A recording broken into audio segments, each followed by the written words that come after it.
Saatii wal qabateem gaazexeessituu raadiyoo afaan Amaaraa wayinaaf bilbilteem saamicha lafaa hin bifne jettanii qabsooytanii amma kunoom isinis saamichuma sanitti seentannaan jettee yoo jedhu Jawaar eenyutu saame jechuun gaafannaan warra si waliin qabsaa ture Haacaaluu fi Fayyisaa Leellisaa lafa kaaree meetira 5,500 fudhatan jechuun naaf himte jedheem.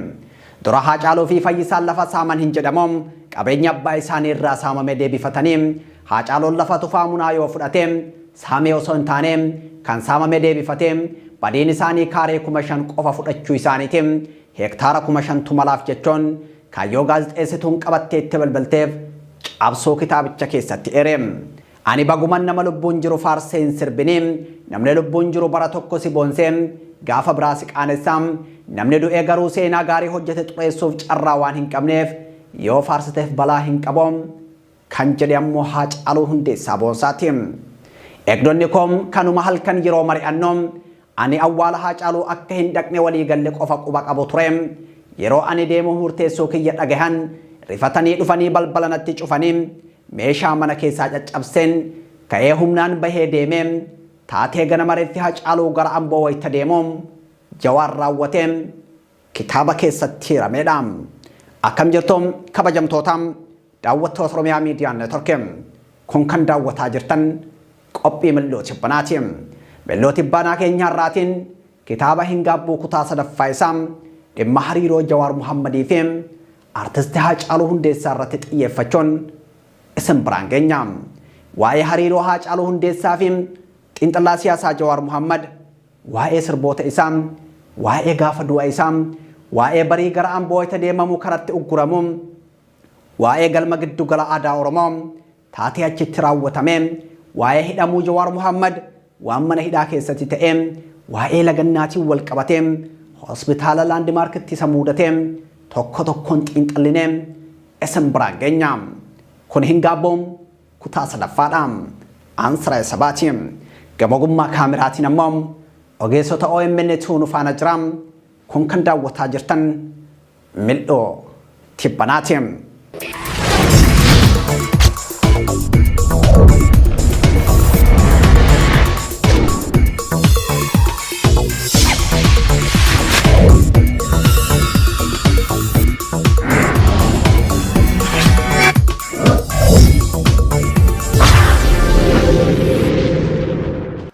Kitaabni hin gaabbuu waa'ee ajjeefamuu Haacaaluu Hundeessaa durseem lola addunyaa tokkoffaatiif sababa talaa ta'uun kan kaafamuum kaadhimamaa mootii Awustiriyaa Hangaariim Firaansi Fardinaand lammii Sarbiyaa tokkoon ajjeefamuudha jiraam.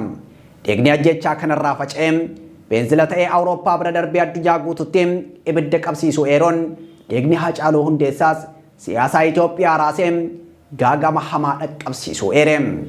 Ajjechaan Firaansi Fardinaand sun kophaa isaattiin lola addunyaa tokkoffaa kaasuuf sababa guutuudha jechuu miti kan jedhu kitaabichi sanuma duraayyuu siyaasni ardii Awurooppaa muftii siyaasaa dorgommii humna waraanaa fi falmaa daangaatiin kan ka'e bokokee ture jedha. Ajjechaan sun siyaasaa bokokee san dhoosee humnoota walitti qophaa'aa fi gaarreeffataa turan walitti naqee ajjechaan Haacaaluu Hundeessaas jedha Jawaar Muhammad kitaaba isaa hin gaabbu keessatti taatee siyaasaa Oromoo fi Itoophiyaa keessatti ibidda wal waraansaa hanga ammaattis biyyattii kallattii hundaan waxalaa jiruuf ka'umsa ture jedha.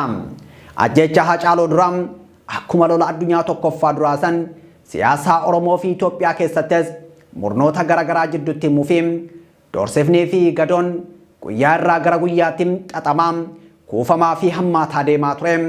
Ajjechaan Haacaaluu ammoo gaagama siyaasaa bokokee san dhoose jedhe. Ajjecha Haacaaluutti aansee hidhaa fi ajjechaan mootummaan Oromoo irratti banee hoggansa Oromoo jidduutti baqaqiinsa guddaa uumee dargaggeessa kumaatamaan bosonatti galchee Oromiyaa dirree wal waraansaa taasise jedhe. Jeequmsi hoggansa Oromoo jidduutti dhalatee lolli Tigraay akka dhoofis shora taphatee du'a Haacaaluutiin Oromoon caba onnee hamaaf saaxilame jechuun godaannisa seenaa ajjeefamuu Haacaaluutiin Oromoo fi Oromiyaa Itoophiyaa fi Itoophiyaanota irratti hafe kaase. Seenaa uummata kanaa keessatti rifaatuu fi gaddi waloom akka gaafasanii saba kana muudatee hin beekum. Oromoon naasuu fi dallansuu gaafasanii irraa hanga har'aatti waan dandamate hin se'u jedha. Anis ajjecha Haacaaluutiin dahatanii na hidhanii hidhamuu caalaa garuu duuti isaa hiriyyaa yeroo dheeraa akkasumas jaala qabsoo gaafa jabduu dadhabsiifte Haacaaluu gama muuziqaa isaatiin kan hin barre gaafa yuunivarsiitii Kolombiyaa baradhu ture yeroo barachaa ture san mana kiyyaa fi yuunivarsiitii jidduu baaburaan yoo deddeebi'u sirba isaatiin dhageeffadha mana kitaabaa keessattis hoggaan qayyabadhuu fi katabuus sirba isaatiin of dammaqsa yeroon sun yeroo wixinee tarsiimoo qabsoo karaa nagaa irratti hedduu yaaduu fi qopheessu waan tureef sirboonni isaa Oromiyaatii fi maasaan gamaa jedhan siyaa innanaaf laachaa turan jechuun ka'umsa hariiroo Haacaaluu fi isa jidduu jiru ibse. Caamsaa bara 2013 akka lakkoofsa Awurooppaa gaafanaaf gaafii miidiyaa Aljaziiraa kanneen Oromoo Falastiin irratti jedhesaniif Niiwuork irraa hanga Waashingtan DC baaburaan sa'a 3 yoon deemu sirbooma maasaan gamaa saniin irra deddeebisee dhageeffataa ture. Of duuba deebi'een yoo yaadu miira gaafiif deebii san irratti calanqisiise keessa kan nagalcheen sirba sanatti fakkaata jedha. Haacaaluu Hundeessaa dabalatee Jaamboo Jootee Abbush Zallaqaa fi Nugusuu Taamiraat koonsartii Oromiyaatii jedhu magaalota Ameerikaa kaabaa keessatti geggeessuuf dhufuun isaanii ammoo dammaqiinsa hawaasa bal'aa Oromoo kitaaba isaa keessatti Jawaar Muhammad ibseechi jira. Yeroon sun yeroo dulli Oromoo Falastii hawaasa diyaaspooraa dadammaqsaa ture waan ta'eef koonsartiin Oromiyaatii yetti dabalamuun akkam jirtu daawwattoota OMN tumsi hundeeffama saarraa kaasee hanga ammaantan OMN'if gootan OMN waggoota 10 oliif osoo walirraa hin kunne sagalee uummataa akka ta'uu dandeessisee jira. Har'as yeroo kamii ol deeggarsi keessan OMN'if wabiidha. Warra sagalee hin qabneef immoo sagaleedha. YouTube OMN subscribe, share, like, comment gochuudhaan qabiyyeewwan keenya hedduu biraa akka dhaqqaban godha. Mallattoo bilbilaa cuqaasuunis qophiiwwan keenya battala tamsaanitti yaadachiisi akka isin bira ga'u tolcha. Mallattoo subscribe jettu cinaa kan jirtu join ishee jettu tana cuqaasuudhaan immoo karaa YouTube keenya OMN maallaqaan deeggara. $1.5 kaasee hanga fedhaa fi humna keessanii gumaachuudhaan super chat fi stiikeroota bitachuun tumsa godha. Yoomillee tumsi keessan hiree OMN kan murteessuu fi wabii fi hamilee uummata keessan dheebuu miidiyaa qabu akka ta'e hin dagatinaa. Galatooma OMN ijaaf gurra uummataa.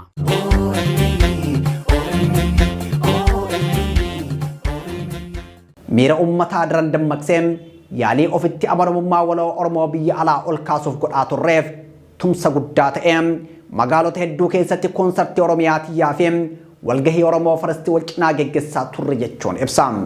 Jawaar Muhammad weellistoonni kun nu dubbisuu wayita dhufan Haacaaluun nama taphataa gamna bilchaataa fi sabboonaa murataa akka ta'e haasaa yeroo dheeraa fudhanne goonirraa hubadhe jedha. Haacaaluun koonsartii Oromiyaatii akka xumureen yoo biyyatti galee baratuu isa irra gaha jedhee waan sodaadheef akka biyya alaa turu gorsinaan du'oos jiraadhu saba koo waliin ani hafuu dhiisii atuu dhihootti dhufta jedhee gara biyya abbaa isaa qajeeluun yaadachiisa. Haacaaluun erga biyyatti deebi'ee dhimmoota garaagaraa irratti waliin mari'achaa turuu kitaabicha keessatti kan eere Jawaar jala bultii jijjiiramaatti gaafa qophiin galma barkumeetti qophaa'e san affeeramuu isaa akkuma beekeen sirba akkamii osoo sirbi akka faayidaa qabu na gaafatee sadarkaa qabsoon irra geessee fi boqonnaan itti aanu maal ta'uu akka qabu irratti waliin haasofne jedha. Walaloo geerrarsaa qopheeffate naaf ergee walalicha dubbisee kana yoo geerrarte si galaafatu jennaan wanni fedhe haa dhufuu san dhiisii qabiyyee geerrarsaa irratti yaadanaaf kenninaan jedhee anis qabxiilee muraasa itti dabalee irratti mari'annee ergee fi innis akkuma karoorfate waltajjii gubbattee itti baqaqsee diina weerarsee uummata Oromoo garaa qabbaneessuun Haacaaluu waltajjii barkumee kitaabicha keessatti barreesse. Geerrarsi Haacaaluu gaafasii sun hamilee bakka sanitti mul'ate caalaa hiikkaa guddaa qaba kan jedhu Jawaar Siraaj Muhammad kunis seenessi qabsoo Oromoo jijjiiramuu isaa kan argisiisu ture jedhe. Qabsoon Oromoo bara dheeraaf sirna mootummaa Itoophiyaa kan 4 kiiloo mandheeffate balaaleffatuu fi diiguu irratti fuulleffatee ture. Jecha biraatiin Oromoon 4 kiiloodhaan alatti of ilaaluun gaafii gaafatee deebii eeggataa gaafa deebii achii dhabuun ammoo karaa irraa ittiin citee miidhaa isaanii jalaa bahuun hawwaa ture jedhe. Kitaabichi itti fufuun seenessi kun qabsoo qeerroo keessatti suuta Itoophiyaa balaaleffachuu irraa gara aangoo mootummaa dhuunfachuutti jijjiiramaa dhufe 4 kiiloo irraa deebii eeggachuu osoo hin taane dhuunfachuun miidhaa ofirraa dhaabuu fi faayidaa irraa argachuu kan jedhutti ceehe jechuudha addeesse. Adeemsa sagalee dhokfatee geggeeffamaa ture geerrarsi Haacaaluu ifatti baase kan jedhu kitaabichi 4 kiiloon kan ambaa fi diinaati jedhanii ilaaluu irraa gara kan kooti jechuutti ceesise 4 kiiloon teetiin situ dhuunfachuu qaba malee jedhe. Itoophiyaa alagoomsuu mannam abbaa itti ta'uuf murteesse jechuun akkaataa Haacaaluu Hundeessaa 4 kiiloof xurreetti dhoose ibse. Seenessi duraanii miidhaa gaafa Itoophiyaan ijaaramtirraa kaasee Oromoo irraan gahaa ture alagummaa fi hammeenya isheef akka ragaatti dhiyeessuun barbaachisummaarraa fottoquudhaadhissa. Sirbi Haacaaluu sun garuu Itoophiyaa ijaaruu fi tiksuu keessatti aarsaa Oromoon kafale tarreessuun mirga abbummaa falmata yoo jedhu Jawaar Siraaj Mohammad kitaaba isaatiin lolli Adawaa bu'uureffamuu Itoophiyaa hammayyaaf akka bu'uuraatti ilaalamuu irratti gahee gootota Oromoo tarreessuun Oromoon biyya ijaare malee akka hin digne wabeeffata jedha. Jawaar Mohammad itti fufuun gaafa ani Abiyyi Ahmad muummicha ministeeraa ta'uu mormeessan Haacaaluun naaf bilbilee abbaa fedhes ta'uu Oromoo taanaan deeggaruu qabna yaada jedhuun qaba ture jedhe. Abiyyi deeggaruu baattus garuu tokkummaa Oromootiif jecha mormii gara miidiyaatiin isa irratti dhiyeessitu hir'ise jechuun nagaafatee jennaan rakkoo hin qabuu ni dhaabaayyuu jechuun waadaa akka galeef kitaabicha isaa keessatti eera Jawaari. Gaafa biyya galee Amboo dhaqee Haacaaluu waliin bakka hiriyyaan isaa jaagamaa badhaaneetti wareegametti biqiltuu odaa dhaabni kan jedhu Jawaar sana boodas bilbilaa fi qaamaan dhimmoota garaagaraa irratti mari'ataa turuu ibse. Yeroo garaagaraatiin magaalaa Finfinnee keessatti Haacaaluun doorsifamaa miidiyaalee garaagaraatiin ololli jibbiinsaa irratti oofamaa ture. Kana jidduutti olola maqaa balleessii irratti godhamaa jiru ofirraa ittisuuf OMN irratti afgaafii kennuuf akka jedhu gaazexeessitoota OMN irraa dhagahee anis manatti yaamee yeroo kanatti miidiyaa irratti dhiyaachuu akka dhiisu itti himee inni garuu yeroo maraa miidiyaa irraa maaf na dhorkuu feete jechuun taatee gaafa Minisootaa tokko na yaadachiise jedhe. Gaaf tokko bara 2016 akka lakkoofsa Awurooppaa keessa gaazexeessitoonni dhufuun Haacaaluu OMN irratti dhiyeessuu akka barbaadan naaf himanii ani garuu gaarii akka hin taane himeef sababni isaa yeroon suni waqtii jeequmsi biyya keessaa hedduu hammaataa mootummaanis tarkaanfii humnaa hamaa fudhataa turee fi Oromiyaa miidiyaa neetworkis shororkeessummaan himatamee turedha. Haacaaluun ammoo biyyatti galuuf murteeffatee jira. Haacaaluun miidiyaa gubbaa baanaan waan garaa qabuun onnee guutuun akka dubbatu waan beekuuf keessattuu yeroo uummanni akkasitti dhumaa ture sana miiraan guutamee dubbachuu isaa hin oolu waan ta'eef akkasitti dubbatee biyyatti yoo galee ni galaafatu jedheen OMN irratti dhiyaachuu isaa sodaadhee dhoowwe jechuun ibse. Bara 2020 OMN irratti dubbachuuf barbaadu isaa irratti yeroo mari'annoo akka hin dubbanne amansiisuuf yaalee miidhaa qaama isaa osoo hin taane atakaroo siyaasaattu itti baay'ata jedheen sodaadhe kan jedhu barreessaan kitaaba hin gaabbu Jawaar Siraaj Mohammad inni garuu maqaa balleessiin lafa fudhate jedhu akka isa aarsee fi atakaroo murnoota siyaasaa biltsiginnaa fi ABO jidduutti godhamus hedduu akka isa gaddisiise naaf ibsee dubbachuu akka barbaadu naaf hime jedhe. Kitaabicha itti fufuun waliin dubbii Haacaaluu Hundeessaa boonsaa fi Jawaar Siraaj Mohammad yoo seenessu olola siyaasaa cabsuuf abukaatoo Haacaaluu eessa argatta jechuun itti qoosee duruu hojii akka eegale itti hime jedha. Dhimma Haacaaluu Hundeessaa fi Fayyisaa Leellisaatiin wal qabatee gaazexeessituun raadiyoo afaan Amaaraa wayii naaf bilbiltee saamicha lafaa hambifne jettanii qabsooytanii amma isinis kunoo saamichuma sanitti seentannaan jette yoo jedhu Jawaar eenyutu saame jechuun gaafannaan warra si waliin qabsaa ture Haacaaluu fi Fayyisaa Leellisaa lafa kaare meetira 5,500 fudhatan jechuun naaf himte jedha. Hamiintuni dhiheenyuma san marsaa hawaasummaarra naanna'aa waan turteef naaf haaraa miti. Ololli kun ijoollee mallattoo qabsoo ta'an tanam ummata biratti jibbisiisuuf adeemsifamaa waan jiruuf gaafii gaazexeessituu sanii busheessuuf dura Haacaaluu fi Fayyisaan lafa saaman hin jedhamu qabeenya abbaa isaanii irraa saamame deeffatan jedhama. Haacaaluun lafa tufaa munaa yoo fudhate saamee osoo hin taane kan saamame deebifate jedhama.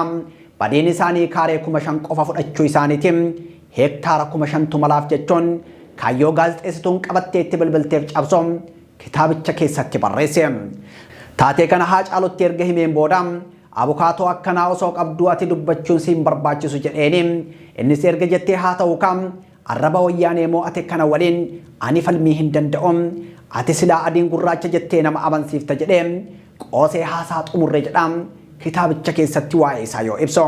Haa ta'u malee yeroo muraasa booda OMN irratti dubbachuuf murteessuu isaan dhagahee ergaaf gaafii san kenneen booda na bira dhufee haala Oromoon keessa jiru obsuu dadhabee akka dubbate naaf hime jedhe.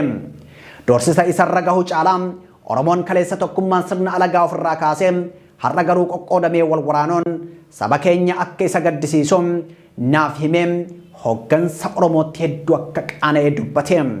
Ani baguman nama lubbuun jiru faarseen sirbine namni lubbuun jiru bara tokko si boonsee gaafa biraa si qaanessa namni du'e garuu seenaa gaarii hojjete xureessuuf carraa waan hin qabneef yoo faarsite balaa hin qabu jedhee dubbate jechuun Jawaar kitaaba isaa keessatti waan Haacaaluu Hundeessaa wajjin haasa'ee barreesse.